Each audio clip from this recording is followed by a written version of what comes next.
Yes, welcome to the today's lecture, which is based on a numerical. Today we are going to have numerical. जो NCERT का question है आपके सामने है यहाँ पे।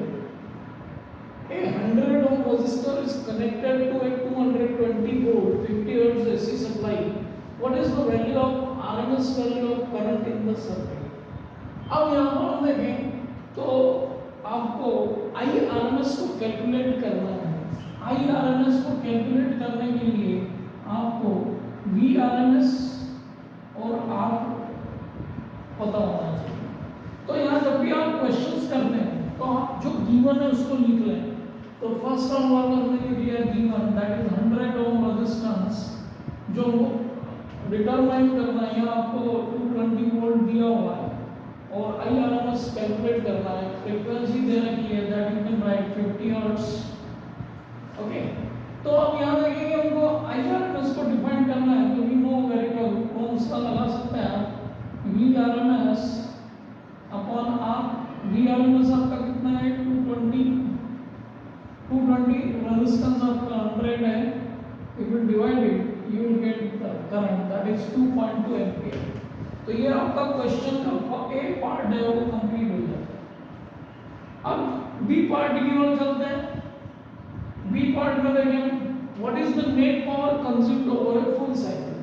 अब कंज्यूम्ड पावर मींस पी आपको कैलकुलेट करना है और पी कैलकुलेट करने के लिए आपको VRMS इनटू IRMS चाहिए।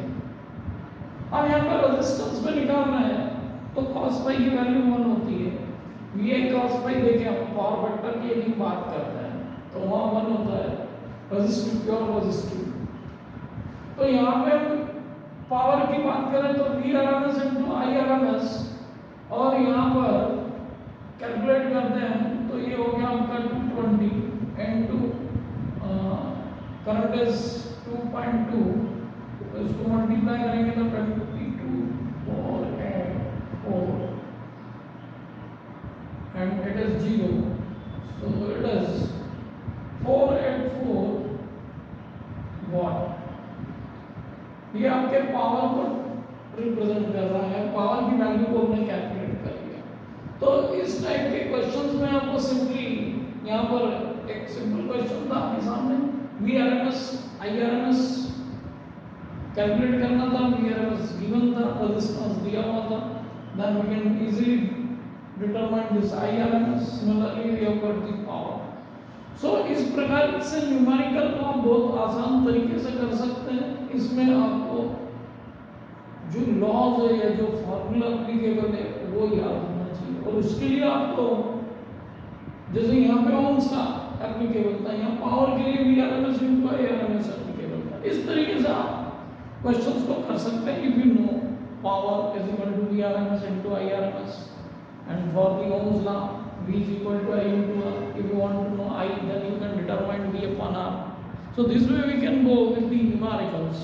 So we are in continuation with the series of numerical where we have taken this first question. We will go one by one.